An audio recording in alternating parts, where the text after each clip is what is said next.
Vamos a hablar un poco de lo que es la importancia de la medición del pico flujo máximo de la tos. La tos es el mecanismo de defensa natural que tenemos de despegue de las secreciones de las vías respiratorias. Cuando nosotros tosemos, se genera un pico flujo máximo de esa tos que moviliza las secreciones. En diferentes trabajos se analizaron como punto de corte 60 litros por minuto para predecir el éxito de la extubación de los pacientes. En este trabajo se realizó una comparación utilizando un ventilador convencional de la terapia frente a un espirómetro portátil. Cuando los pacientes reunían todos los criterios para ser extubados, antes de extubar se le pedía al paciente que respire en forma profunda y luego se le pedía que tosa a ese paciente. Este paciente estaba en modo de presión de soporte. Entonces el paciente respiraba en forma profunda y tosía. Y se hacía un screen de la pantalla y se anotaba el pico flujo máximo de esa tos. Luego el paciente descansaba por un periodo de 5 minutos y se repetía el mismo procedimiento pero con el espirómetro portátil.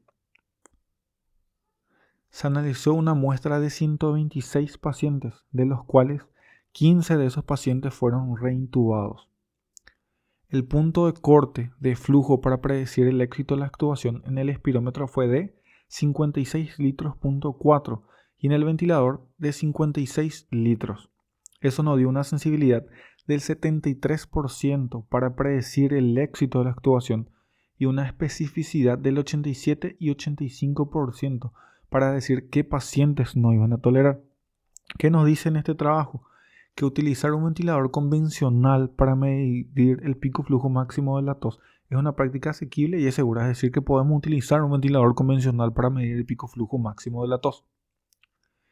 En este trabajo, ellos encontraron que muchos de los trabajos que medían el pico flujo máximo de la tos, los pacientes no eran muy cooperadores o no estaban muy despiertos y entonces muchas veces el pico flujo máximo obtenido era menor de lo que se podía conseguir. Entonces lo que ellos hicieron fue estimular directamente la tos con un catéter de succión. Cuando se le aspiraba al paciente, eso estimulaba y el paciente tosía. Y ahí se hacía un screen de la pantalla y se notaba nuevamente el pico flujo máximo de la tos. Se tomó como una muestra de 76 pacientes, de los cuales 11 fueron reintubados. El punto de corte, nuevamente para decir que el paciente podía tener una extubación exitosa, fue de 60 litros por minuto. En este trabajo se encontró una sensibilidad del 78% para decir qué pacientes podían ser extubados con éxito y una especificidad del 90% para predecir qué pacientes no iban a tolerar la extubación. Es decir, que es muy seguro muchas veces cuando el paciente no puede colaborar o no comprende las órdenes, pero ya tiene los criterios para ser extubados. Podemos estimular la tos directamente con un catéter de succión para estimular y medir ese pico flujo máximo de la tos.